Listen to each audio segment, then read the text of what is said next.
Hey friends, welcome back to another video. पिछली वाली video में मैंने आपको बताया था नेचर ऑफ मैटर के बारे में, और इस वाली वीडियो में मैं आपको बताने वाला हूँ properties of matter and there measurement के बारे में, जो कि इस चैप्टर का नेक्स्ट टॉपिक है। तो चलिए सबसे पहले समझ लेते हैं कि मैटर की कितनी प्रॉपर्टीज़ होती हैं। तो मैटर की कैरेक्टरिस्टिक प्रॉपर्टीज़ को हम दो कैटेगरीज में क्लासीफाई करते हैं, जो कि है physical properties and chemical properties. तो सबसे पहले फिज़िकल प्रॉपर्टीज़ की डेफिनेशन है। Physical properties are those properties which can be measured और observed without changing the identity of the composition और द सब्सटेंस।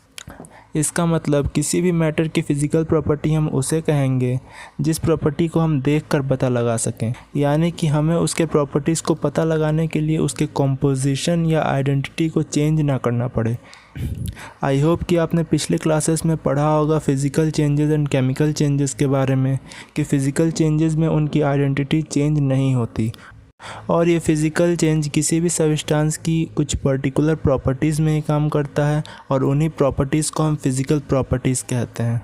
अब फिज़िकल प्रॉपर्टीज़ के कुछ एग्जांपल्स हैं change in colour, melting point, boiling point, density etc। अब हमारा जो next term है वो है इंटरनेशनल सिस्टम ऑफ यूनिट्स, यानी कि SI यूनिट्स। अब आपने SI यूनिट्स के बारे में तो प्रीवियस क्लासेस में पढ़ा ही होगा, और अगर आप इसके बारे में भी नहीं जानते तो आप समझ लीजिए कि any quantitative observation on measurement is repeated bye A number following by units in which it is measured is called its SI unit. For example, if length of a room can be represented as 6 meter, then 6 is the number and its SI unit is meter।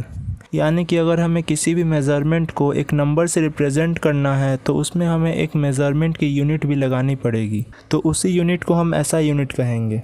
अब ये कुछ basic SI units की tables हैं जिसमें आपको basic physical quantities और उनके units के बारे में समझाया गया है। कुछ मेज़रमेंट्स की SI यूनिट की डेफिनेशंस भी इसमें दी हुई हैं, और इंटरनेशनल सिस्टम में हम प्रीफिक्स कैसे यूज़ कर सकते हैं ये भी उसमें दिया गया है। अब ये कुछ इंपॉर्टेंट टेबल्स हैं जिन्हें आप अगर चाहें तो मेमोराइज़ कर सकते हैं।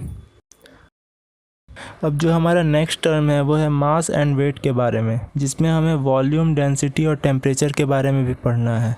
तो चलिए सबसे पहले समझते हैं मास और वेट के बारे में। तो मास की डेफिनेशन है mass is the actual amount of matter present in any substance, यानी कि किसी भी सब्सटेंस में जो actual amount of matter present होता है और उनमें कोई एक्सटर्नल फोर्स भी नहीं लगाया जा रहा होता है तो उसे ही हम मास कहते हैं।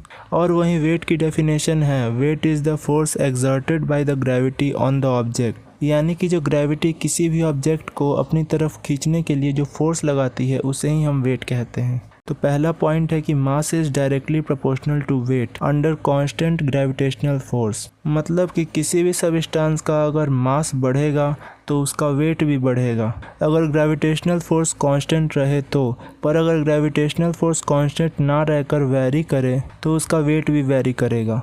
और सेकंड पॉइंट है कि the mass of a substance will be always constant whereas its weight may vary from one place to another due to change in gravity, यानी कि किसी भी सब्सटेंस का मास हमेशा कांस्टेंट रहेगा और उसका वेट जो है वो वेरी कर सकता है ग्रेविटेशनल फोर्स के चेंज होने पर।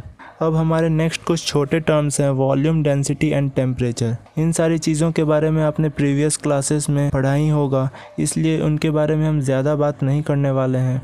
अब आप सिर्फ समझ लें कि कोई भी सब्सटेंस टोटल कितना एरिया कवर कर रहा है उसे ही हम वॉल्यूम कहेंगे। और इसके अलावा बुक में कुछ फिगर्स दी हुई हैं जिन्हें आप देखकर अच्छे से समझ सकते हैं इसके बारे में।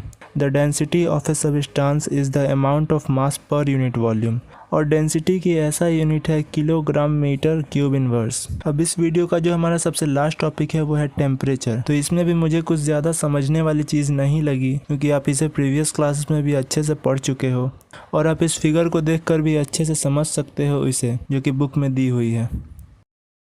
तो बस यार आज की इस वीडियो को यहीं पर ख़त्म करते हैं, और अगर वीडियो अच्छी लगी हो और कुछ इन्फॉर्मेटिव लगी हो तो वीडियो को लाइक कर दें, शेयर कर दें अपने उन दोस्तों के साथ जिन्हें इस चैप्टर में प्रॉब्लम है। और सॉरी यार, आप लोगों ने इतने कमेंट्स किए फिर भी मैं वीडियो नहीं डाल पा रहा था, क्योंकि इन दिनों मैं कुछ ज़्यादा ही बिजी हो गया था। पर अब मैं कुछ ही दिनों में इस चैप्टर की सारे वीडियोज़ डाल दूँगा, तो हमारे चैनल को सब्सक्राइब भी कर लें। तो मैं मिलता हूँ आपसे नेक्स्ट वीडियो में। Good bye.